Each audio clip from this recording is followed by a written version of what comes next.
Ray optics का एक derivation है प्रिज्म वाला। कौन सा? प्रिज्म में एंगल ऑफ डेविएशन का इंपॉर्टेंट डेरिवेशन है। अब देखो, इसमें मैं इस डेरिवेशन में मैं क्या करूंगा कि बहुत ज्यादा डिटेल्स जो होता है लिखा हुआ कि let A is this ABCD is a prism, ऐसा मैं नहीं लिखूंगा। मैं क्या करूंगा, पहले बता देता हूं कि पहले मैं फिगर सही सही बनाऊंगा अच्छे से, और आपको फिगर बनाना आ जाए ऐसा आप उसको देख के कर सकते हो। दूसरा, मैं जो मेन इसमें जो डेरिवेशंस के जो आपके इक्वेशंस हैं, जो स्टेप्स हैं, मैं उसको करूंगा, आपको अच्छे से समझ में आएगा अगर आप इसको गौर से देखते हैं। तो चलिए स्टार्ट करें। तो ये है हमारा एंगल ऑफ डेविएशन किसमें? प्रिज्म में। तो सबसे पहले हम ये समझेंगे कि एंगल ऑफ डेविएशन होता क्या है। तो इसका डेफिनेशन पहले देख लो कि it is the angle between the incident ray and the refracted रे। इसी को बोलते हैं एंगल ऑफ डेविएशन डेल्टा। और हमें प्रूव क्या करना है, मैं अभी लिख देता हूं I + E - A। ये हमें प्रूव करना है इस डेरिवेशन के लास्ट में। अभी मैंने जो लिखा यहां डेफिनेशन, मैं फिगर में आपको ये क्लियर करूंगा कि एंगल ऑफ डेविएशन का डेफिनेशन क्या था और इसका क्या मतलब है, फिर इसको हम आगे प्रॉपर डिराइव करेंगे। तो हम अब बनाएंगे एक प्रिज्म ट्राइंगल। ये रहा मेरा वो ट्राइंगुलर प्रिज्म जिससे कि हम इस डेरिवेशन को अभी करेंगे। अब क्या करना है, इसको बोलते हैं prism angle A। Angle of refraction कहीं कहीं लिखा रहता है, ध्यान देना।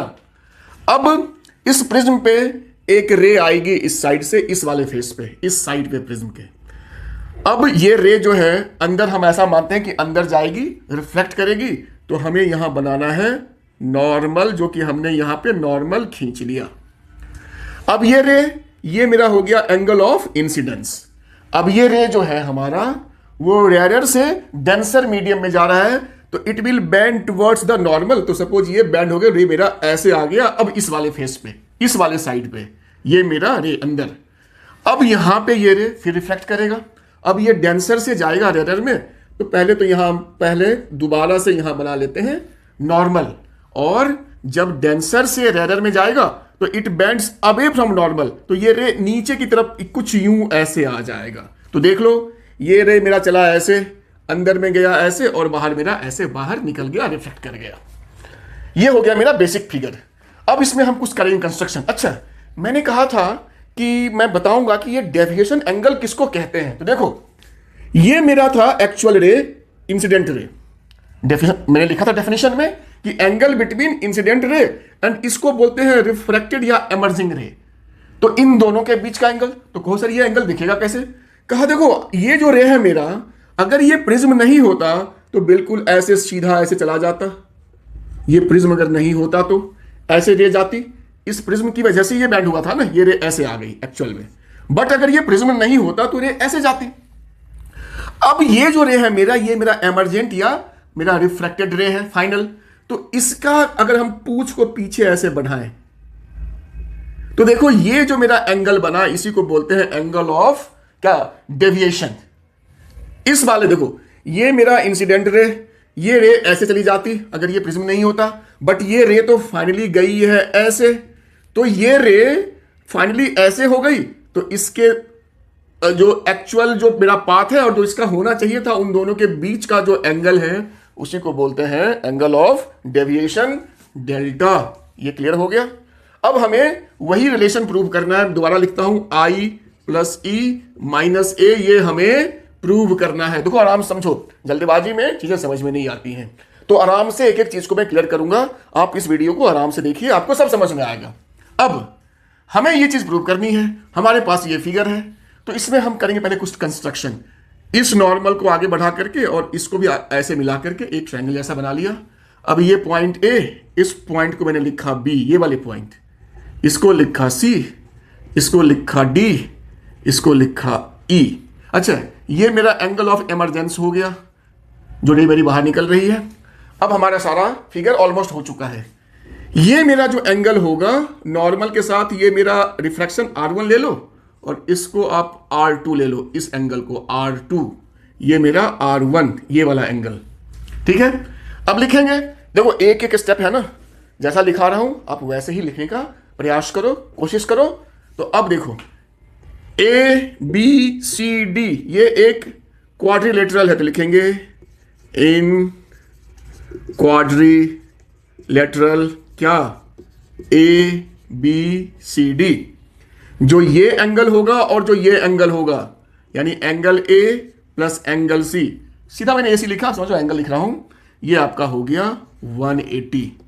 अब कुछ बच्चे पूछेंगे सर ये 180 कैसे, ये कोई रिलेशन होता है क्या, ये कोई थ्योरम है क्या? कहा नहीं, सिंपल सी बात है कि किसी भी क्वाड्रिलेटरल का जो चारों एंगल होता है वो 360 होता है, राइट। अब इस क्वाड्रिलेटरल में ये जो मेरा एंगल है और ये जो मेरा एंगल है ये 90 है, तो ये दोनों मिलके हो गए 180। तो 360 में 180 गया तो कितना बचा, 180 ही बचा। तो ये और ये दोनों एंगल जो है वो मिलकर के 180 होंगे। यहां कोई थ्योरम वेरम नहीं है, ये कंडीशन के हिसाब से यहां हो गया, ठीक है। अब अगला स्टेप लिखेंगे इन ट्राइंगल, कौन सा, BCD। BCD ये जो नीचे वाला ट्राइंगल है, इसमें देखो ये एंगल प्लस ये एंगल प्लस ये एंगल कितना हो जाएगा, 180। मतलब R1 plus R2 plus C equals to 180। अब गौर कीजिए A प्लस C 180 और यहां R1 plus R2 plus C 180, तो C प्लस A 180 और C plus this also 180। Therefore लिख सकते हैं जो R1 और R2 है वो मेरा A के बराबर होगा। ये एक अच्छा सा रिजल्ट आ गया, एक रिलेशन आ गया, R1 प्लस R2 जो है A के बराबर होगा, ठीक है। अब अगला स्टेप, एक एक स्टेप को बिल्कुल ऐसे ही फॉलो करना। अब हम आ जाएंगे इस वाले ट्रायंगल में, ऊपर वाले ट्रायंगल में, ये जो ट्रायंगल है BDE, तो लिखेंगे इन ट्रायंगल BDE क्या, using the exterior angle property.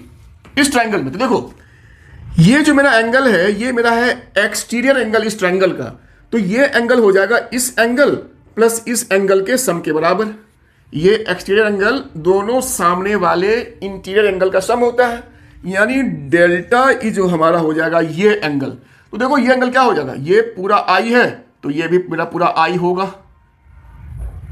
Vertically opposite angles हैं।